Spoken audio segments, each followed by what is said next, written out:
వాక్య భాగంలోనికి వెళదాం. కొన్ని సందర్భాలలో పెద్దవాళ్ళు ఒక సామెత చెబుతూ ఉంటారు. పెద్దవాళ్ళు మీరు కూడా వినే ఉంటారు. ఒక సామెత ఏమిటయ్యా అంటే, మా ఇంటికి వస్తే ఏం తెస్తావు, మీ ఇంటికి వస్తే ఏమిస్తావు. విన్నారు కదా? మా ఇంటికి వస్తే ఏం తెస్తావు, మీ ఇంటికి వస్తే ఏమిస్తావు, లేకపోతే ఏమి పెడతావు. ఈ యొక్క మాట ఎవరి గురించి చెబుతారు? సాధారణంగా లోకంలో కూడా ఈ సామెత మనం చాలా సందర్భాల్లో విన్నాం. ఎవరి గురించి చెబుతారు ఈ మాట? ఎంతసేపు తీసుకునే వాళ్ళే కానీ ఏమి ఇచ్చే గుణము లేనే ఉండదు కొంతమందికి. వాళ్ళను చూసినప్పుడు పెద్దవాళ్ళు కూడా అంటారు, ఈ సామెతను చెబుతారు. మా ఇంటికి వస్తే ఏమి తెస్తావు, మీ ఇంటికి వస్తే ఏమి పెడతావు.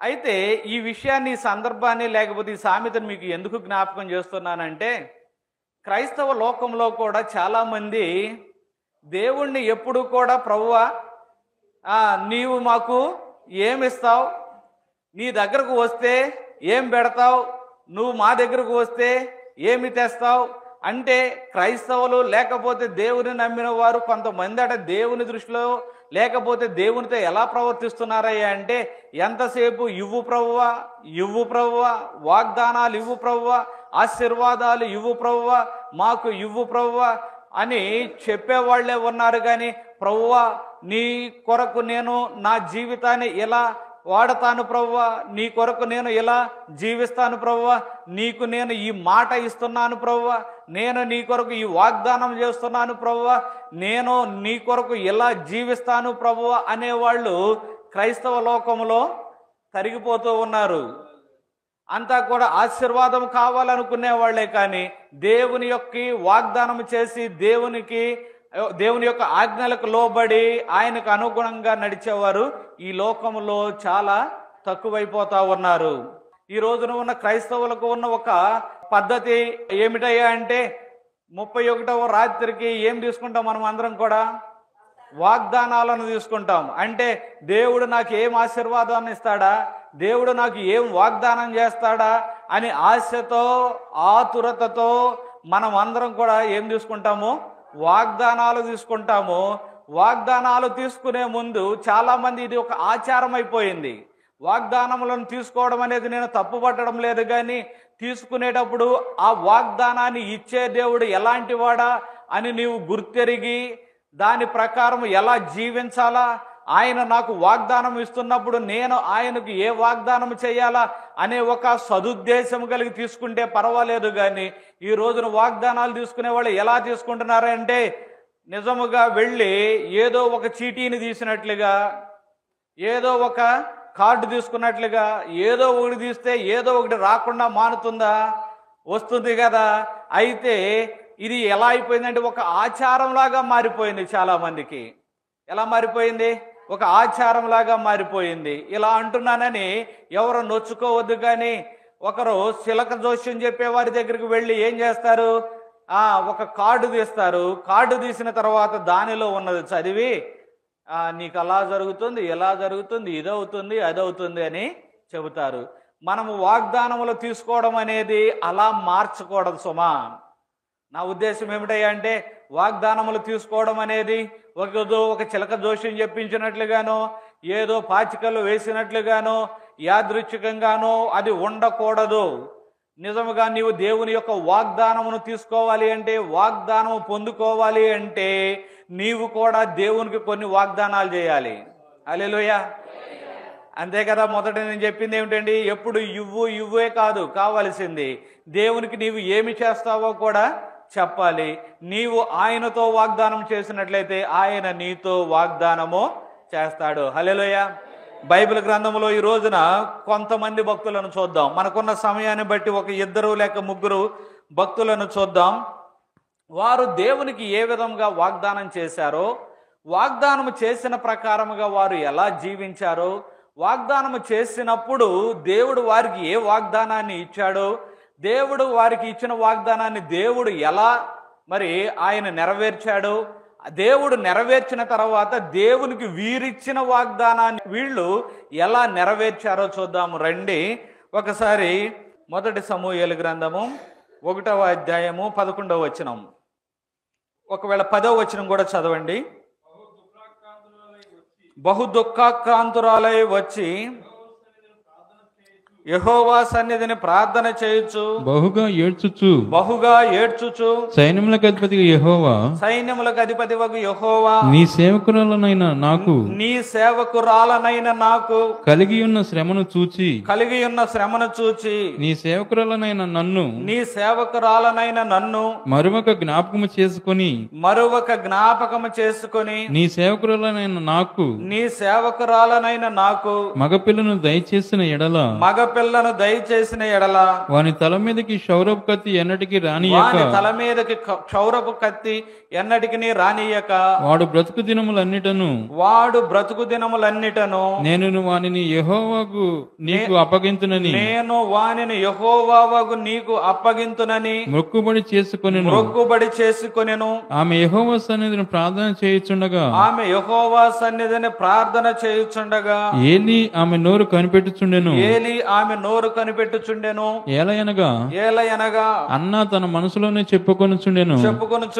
ఆమె పెదవులు మాత్రం కదులుచుండి ఆమె స్వరము వినబడక ఉండెను గనుక ఏలీ ఆమె మతురాలై ఉన్నదనుకొని ఎంతవరకు నీవు మతురాల వేయిందువు. ఇప్పుడు 17వ వచనం చదివాను డైరెక్ట్ గా మనకు. అంతట ఏలీ నీవు క్షేమముగా వెళ్ళుము ఇశ్రాయేలు దేవునితో నీవు చేసుకున్న మనవిని ఆయన దయచేయును గాక అని ఆమెతో చెప్పగా చాలండి. ఇక్కడ మనము 10వ వచనంలో ఒక ఆమెను చూస్తూ ఉన్నాం. ఈమె ఎలా ఉందంటే బహు దుఃఖాక్రాంతురాలై వచ్చి యెహోవా సన్నిధిని ప్రార్థన చేయుచు బహుగా ఏడ్చుచు ఉన్నది. ఎలా ఉందట? బహుగా ఏడ్చుచు ప్రార్థన చేయొచ్చు బహుగా ఏడ్చుచు బహు దుఃఖాక్రాంతురాలై ఉంది. ఈమె పేరేమిటయ్యా అంటే హన్నా అనే ఒక ఆమె. పై వచనాలకు వెళ్ళినట్లయితే మనకు ఒక విషయం అర్థమవుతుంది. ఇక్కడ జరిగిన ఒక సంఘటన ఏమిటంటే ఎల్కానా అనే ఒక వ్యక్తి ఉన్నాడు. చాలా జాగ్రత్తగా వినండి, పై విషయాలను నేను చెబుతాను. ఎల్కానా అనే ఒక వ్యక్తి ఉన్నాడు. ఆయనకు 2 భార్యలు ఉన్నారు. ఇది పాత నిబంధన గ్రంథములో బహుభార్యత్వము అనేది జరిగింది, లేకపోతే ఒప్పుకొనబడిందేమో కానీ ఇది పాత నిబంధన గ్రంథము. చాలా జాగ్రత్త గుర్తుపెట్టుకోండి. కొత్త నిబంధన గ్రంథములో దేవుడు ఖరాఖండిగా చెప్పాడు, భార్యత్వం అనేది చెల్లదు, దాని జోలికి వెళ్ళకూడదు. అయితే సరే, ఇది పాత నిబంధన కాబట్టి ఆ హెచ్చరిక ఇచ్చి మీకు ముందుకు వెళుతున్నాను. ఈయనకు ఉన్న 2 భార్యల్లో కూడా ఒకరి పేరు హన్నా, మరొకరి పేరు పెనిన్నా. ఈ పెనిన్నాకు కుమారులు ఉన్నారు, కుమార్తెలు ఉన్నారు. ఆమెకు సంతానము కలిగి ఉన్నది. కానీ హన్నాకు మాత్రము సంతానము లేదు. ఈమెను భర్త ఎంతో ప్రేమించాడు. ఏటేటా వారు దేవాలయానికి వెళ్ళి బలి అర్పణలు చేసినప్పుడు అందరికీ ఒక్కొక్క పాలు ఇచ్చుకుంటూ వచ్చాడు. కానీ ఈమెను హన్నాకు మాత్రం 2 పాళ్లను ఇచ్చుకుంటూ వచ్చాడు. ఇప్పుడు ఏమైంది? ఈ పెనిన్నాకి పరోక్షంగా ఇది అసూయకు దారితీసింది. ఈమెకు 2 పాళ్ళు ఇస్తున్నాడు, ఈమెను ఎంతో ప్రేమిస్తూ ఉన్నాడు. కాబట్టి ఈమెలో ఏం బయలుదేరింది? అసూయ బయలుదేరి ఈమెనటి ఎప్పుడు విసిగిస్తూ ఉండేదట. ఎవరని? హన్నాని. ఎప్పుడు కూడా కోపం పుట్టిస్తూ ఉండేది. ఏమని కోపం పుట్టించేది? ఎన్నుంటే ఏమైందిలే, ఏమిస్తే ఏమైందిలే, ఏమీ లేదు కదా, సంతానం లేదు కదా అని కోపము కలిగిస్తూ విసుగు పుట్టిస్తూ ఉండేది. విసుగు పుట్టిస్తున్నప్పుడు అట ఏమో దుఃఖిస్తూ ఏడుస్తూ ఉండేది. ఎవరు? హన్నా. ఈమెనేమో మరి భర్త ప్రేమిస్తున్నాడు కానీ దేవుడు మాత్రం ఏం చేశాడు? ఆమెకు సంతానము లేకుండా చేశాడు. యెహోవా మరి సంతు లేకుండా చేసిన మాటను మనము చూస్తున్నాం.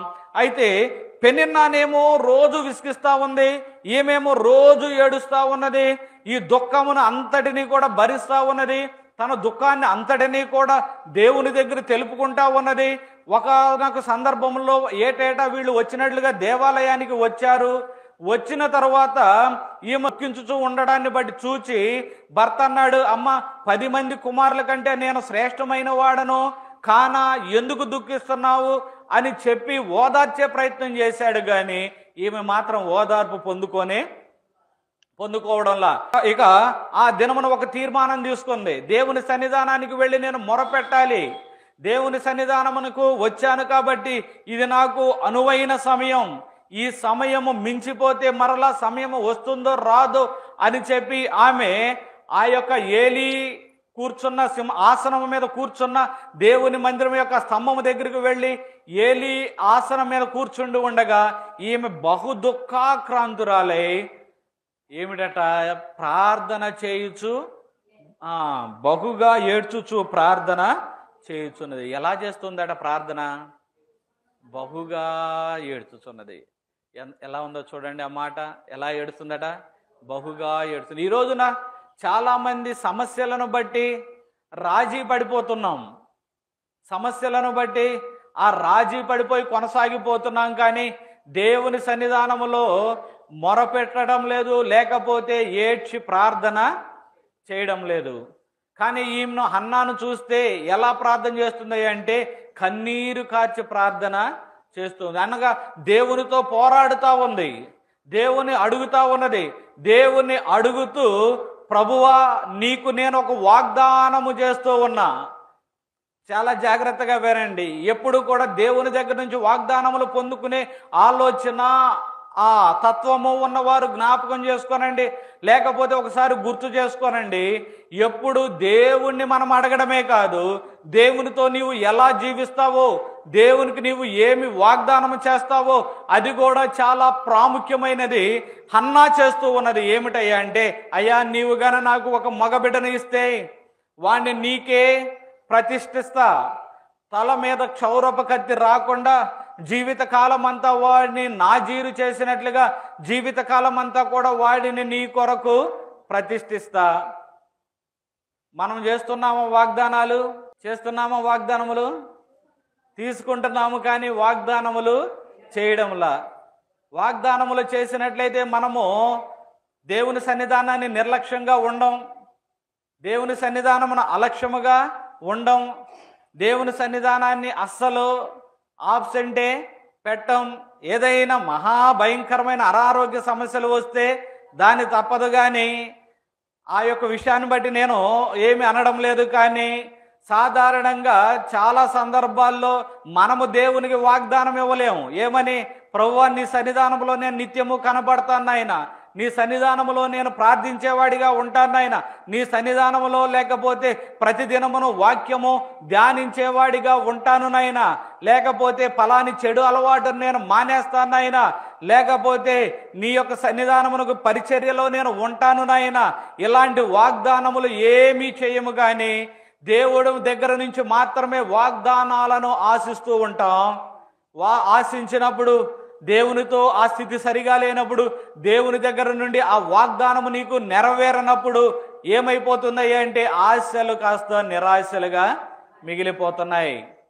దేవునికి వాగ్దానం ఇస్తావా? ఈ రోజున గడిచిన సంవత్సరం మనము ఒక వాగ్దానాన్ని తీసుకున్నాం, నాకు చక్కని వాగ్దానము వచ్చింది అని సంతోషించాము, కానీ దేవునికి ఇచ్చిన వాగ్దానాన్ని నీవు పట్టించుకోలా. దేవునికి నీవు ఏం వాగ్దానం చేశావో ఒకసారి ఆలోచించండి. దేవుడు మీకు ఏదో ఒక లోపాన్ని మీకు చూపించడం లేదా? చూపిస్తున్నాడు కదా. ఈ విషయంలో నేను జాగ్రత్తగా ఉంటానయ్యా, నీ సన్నిధి విషయంలో నేను ఇలా ఉంటానయ్యా, లేకపోతే ఇది మానేస్తానయ్యా, ఇలా ఉంటాను ప్రభువా అని ఏ రోజైనా దేవునికి వాగ్దానం చేసావా? ఆలోచించండి. క్రైస్తవులు మనము ఆలోచించాలి. ఆలోచించినట్లయితే నీవు కూడా దేవునికి వాగ్దానం చేయాలి. ఏమిటయ్యా అంటే, ఇదిగో చూడండి హన్నా చేస్తూ ఉంది, ప్రభువా నీవు బిడ్డను దయచేసినట్లయితే ఆ బిడ్డను నీకు మరలా ప్రతిష్ఠించేస్తాను, ఆ బిడ్డను మరలా నీకే ఇచ్చేస్తాను ప్రభువా, ఆ బిడ్డను మరలా తల మీద క్షౌరపు కత్తి రాకుండా నాజీరు చేసి నీ కొరకు ప్రతిష్ఠించి నీ దేవాలయంలో పరిచర్యకి నేను అప్పగించేస్తాను ప్రభువా. ఎంత చక్కని వాగ్దానమో చూడండి. హల్లెలూయా. మనము కూడా ఈ వాగ్దానంలో చేసే వారంగా ఉండాలి. ఈ రోజును జ్ఞాపకం చేసుకోనండి. దేవుడు మీతోనే చెబుతున్నాడు, అమ్మా ఇంకొక 2 రోజుల్లో మీరు వాగ్దానాన్ని దేవుని దగ్గర తీసుకోబోతున్నారు. మరి నీ వాగ్దానం ఏమిటి? దేవుని దగ్గర వాగ్దానం తీసుకునేటప్పుడు దేవునికి నీవు వాగ్దానం చేస్తావా? మీరు వాగ్దానం చేస్తారా? ఎంతమంది వాగ్దానం చేయగలరో చేయొద్దండి. కొంతమంది చేతులు ఎత్తడంలా. హల్లెలూయా. కొంతమంది చేతులు ఎత్తుతున్నారు. ఎందుకని? దేవుని యొక్క వాగ్దానం నీకు వద్దా? వద్దు అంటే సరే, కానీ దేవుని వాగ్దానం కావాలంటే దేవునికి నీవు వాగ్దానం చేయాలి. హన్నా వాగ్దానం చేస్తూ ఉన్నది, ప్రభువా నాకు గాని బిడ్డ కలిగితే నీకే ఇచ్చేస్తాను ప్రభు. ఇలా దుఃఖముతో ప్రార్థన చేస్తూ ఉన్నప్పుడు ఏలీ చూస్తూ ఉన్నాడు. ఆసనం మీద తన కుర్చీ మీద కూర్చొని చూస్తూ ఉన్నాడు. అనుకుంటున్నాడు, ఈమె ఏదో ద్రాక్షారసం తాగేసినట్లు ఉన్నది, ఈమె మత్తురాలైపోయి ఉంది. ఉదయాన్నే ద్రాక్షారసం పుచ్చుకొని మత్తురాలై ఉండి ఏమి మాట్లాడుతున్నదో అర్థం కాకుండా ఆమె ఏదో మాట్లాడుకుంటుంది, ఈమె మత్తురాలై ఉన్నది అని అనుకుంటున్నాడు. మత్తురాలై అనుకొని, అమ్మా ఎంతకాలం మత్తురాలుగా ఉంటావు? నీ దగ్గర ఉన్న ద్రాక్షారసమును తీసివేయి.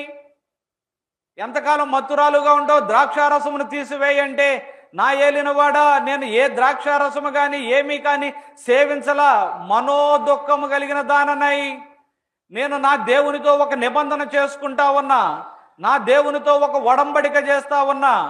నేను ఎంతకాలము నా యొక్క ఈ సమస్యలతో బాధపడతాను, ఏడుస్తూనే ఉంటాను, కానీ దేవునితో ఒక వాగ్దానం చేస్తే ఆయన నాతో వాగ్దానం చేయడా అన్న ఆలోచన కలిగి దేవునితో నేను వాగ్దానం చేస్తున్నా.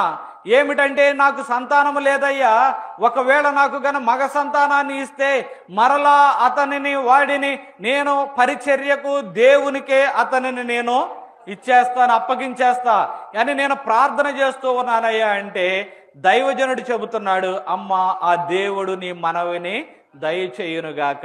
హల్లెలూయా. అనగా ఆ దైవజనుడు మందిరపు స్తంభం మీద ఆసనము మీద కూర్చున్నప్పుడు ఎవరు పలుకుతూ ఉన్నారో తెలుసా? ఆ మాట దేవుడే పలుకుతా ఉన్నాడు. ఆ యాజకుని నోట దేవుడే పలుకుతా ఉన్నాడు. ఏమని అంటే, నీ యొక్క మనవిని నేను విన్నా. హల్లెలూయా.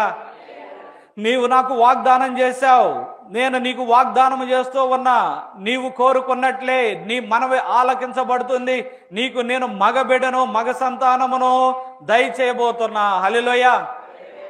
ఎప్పుడు కూడా గుర్తుపెట్టుకోండి, అగ్రిమెంట్స్ రాస్తాం మనం. అగ్రిమెంట్స్ రాస్తామా? పొలాలు అమ్మేటప్పుడు కానీ స్థలములు అమ్మేటప్పుడు కానీ అగ్రిమెంట్ రాస్తాం. ఏమిటా అగ్రిమెంటు? ఇద్దరి మధ్య ఒప్పందం.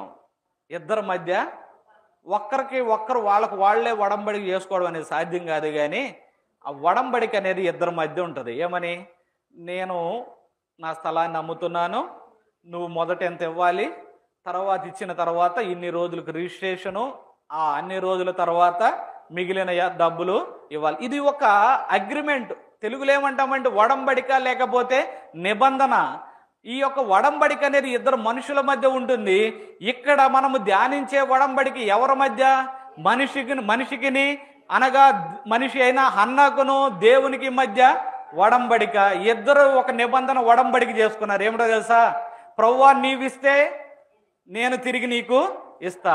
దేవుడు అన్నాడు, సరే నీవిస్తానంటే నేను నీకు ఇస్తా.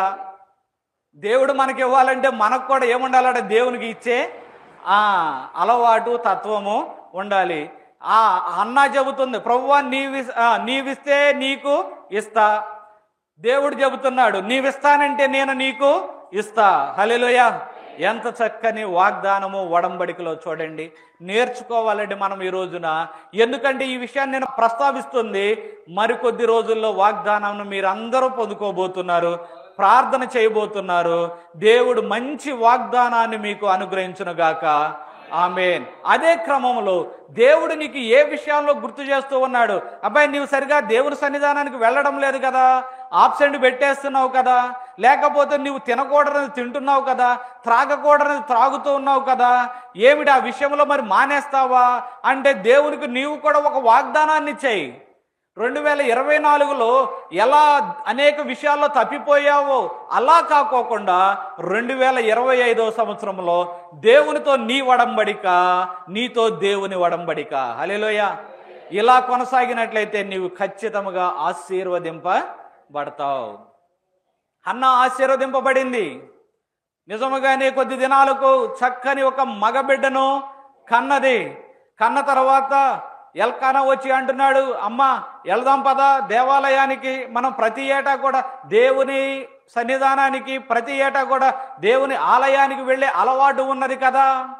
ఎంత చక్కని అలవాటు ఉన్నదో చూడండి ఆ కుటుంబానికి. ఇలాంటి అలవాటు మన కుటుంబాల్లో ఉంటుందా? ఇలాంటి అలవాటు, అమ్మ మనం దేవుని మందిరానికి వెళ్ళాలి కదా, దేవుని ఆలయానికి వెళ్ళాలి కదా, ఈరోజు ఆదివారం కదా, లేకపోతే ఈ రోజున దేవుని యొక్క మందిరంలో కూడిక జరుగుతుంది కదా, లేకపోతే ఒక ఆరాధన జరుగుతుంది కదా, మనం కుటుంబముగా వెళ్ళాలి అని పురుకొల్పుకునే వాళ్ళు ఎంతమందో. ఎల్కానా కూడా చాలా భక్తిపరుడుగా కనిపిస్తూ ఉన్నాడు. ఏ ఏటా కూడా ఆ దేవుని మందిరానికి వెళ్ళడము మానేవాళ్ళు కానే కాదు. వీళ్ళకి ఒక విషయం చాలా జాగ్రత్త గుర్తుపెట్టుకోండి. అంటే సంవత్సరానికి ఒకసారే కదండి వెళ్ళి ఉంటారులే అని అనుకోకండి. ఇజ్రాయేలీలకు మరి వారికి కొన్ని కట్టడలు ఏమిటాయి అంటే సమాజ మందిరాలు ఉంటాయి. వారు సమాజ మందిరాల్లో కూడుకుంటూనే ప్రతి వారము ప్రతిదినము కూడుకుంటూనే సంవత్సరానికి ఒకసారి యెరూషలేము దేవాలయానికి వెళ్ళి వచ్చేవాళ్ళు తప్పనిసరిగా. హల్లెలూయా. అంతేగాని సంవత్సరానికి ఒకసారి వెళ్తున్నారు అంటే అక్కడికి వెళ్ళేదో చిన్న మొక్కుకొని వచ్చేస్తున్నారని కాదు సుమా. వీళ్ళు ఇక్కడ ఉండి సమాజ మందిరాల్లో కావచ్చు, వీళ్ళు ఒక సమాజంగా కూడుకొని దేవుని ధర్మశాస్త్రాన్ని చదవడము, దేవుణ్ణి ధ్యానించడము, అమావాస్యలు అనగా నెల యొక్క మొదటి దినమున దేవుని సన్నిధానంలో కూడుకోవడము, ఇవి అన్నీ జరుగుతూ ఉంటాయి. కానీ సంవత్సరానికి ఒక్కసారి మాత్రం యెరూషలేము దేవాలయానికి వెళ్ళి దర్శించడము అనేది ఆ రోజుల్లో ఉన్న అలవాటు. అంటున్నాడు ఎల్కానా వచ్చి, అమ్మ వెళదాం పదా, సంవత్సరం అయిపోయింది, మందిరానికి వెళ్ళే అలవాటు ఉంది కదా మనకు, మన అలవాటు ప్రకారం వెళదాం పదా అంటే ఏమంటుంది, అయ్యా ఈ బిడ్డ పాలు విడిచే వరకు నేను రాలేనయ్యా. ఎందుకయ్యా అంటే వీడు ఒకసారి అక్కడికి వెళ్ళాడంటే ఇక అక్కడి నుంచి తిరిగి రావడానికి లేదు. ఎప్పుడైతే నా దేవుని సన్నిధానములో దేవుని మందిరములో ఈ బిడ్డ ప్రవేశిస్తాడో అప్పటి నుండి కూడా ఇక వాడు పరిచారకుడుగా పరిచర్య చేసేవాడుగా ఉండాలి. హల్లెలూయా. చూస్తే ఆఖరిలో చూస్తే పాలు మాన్పించిన తర్వాత 24వ వచనం చదువుదాం రండి. పాలు మాన్పించిన తర్వాత అతడు ఇంకా చిన్నవాడై ఉండగా ఆమె ఆ బాలుని ఎత్తుకొని 3 కోడెలను తూమ్మెడు పిండిని ద్రాక్షారసపు తిత్తిని తీసుకొని షిలోహులోని మందిరమునకు వచ్చెను.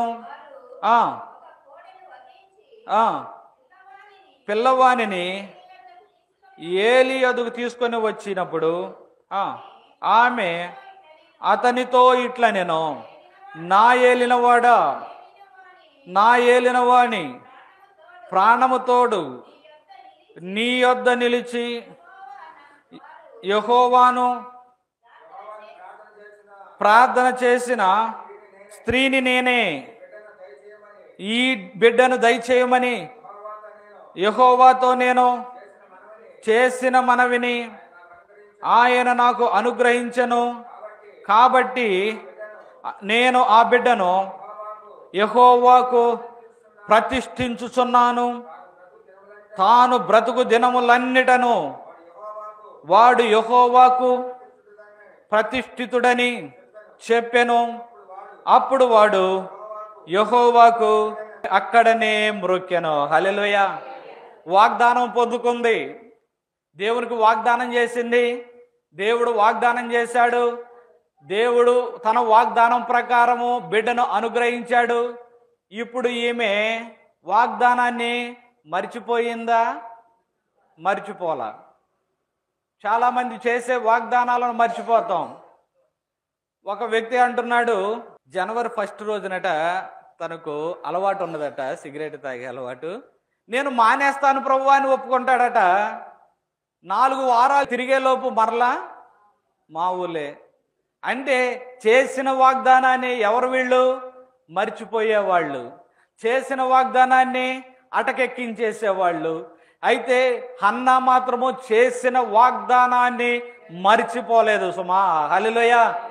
నెరవేర్చింది. ఆ బిడ్డను పాలు విడిచిన తర్వాత తీసుకొని వచ్చి దేవుని సన్నిధానానికి తీసుకొని వచ్చి, అయ్యా నాకు బిడ్డను దయచేస్తే తిరిగి ఆ బిడ్డను మరలా ప్రతిష్ఠిస్తాను అని మొరపెట్టిన ఆ స్త్రీని నేనే. దేవుడు తను చేసిన వాగ్దానం చొప్పున ఇప్పుడు నాకు ఒక బిడ్డను దయచేశాడు. హల్లెలూయా. కనుక ఈ బిడ్డను నీకే లేకపోతే పరిచర్యకే ఇచ్చేస్తున్నా, లేకపోతే ప్రతిష్ఠించి దేవుని యొక్క ఆలయమునకు అప్పగించుచున్నా. హల్లెలూయా. చూడండి, ఇది ఒక కథలాగా చాలా సింపుల్గా ఉంటుంది. కానీ లేక లేక పుట్టిన బిడ్డ పాలు మాంచిన తర్వాత ఇక మరలా ఇంటికి తిరిగి రాడు, ఇక మరలా అమ్మ అంటూ తల్లిని హత్తుకోడు. ఎంత హృదయమో విలవిల్లాడిద్దో తెలుసా?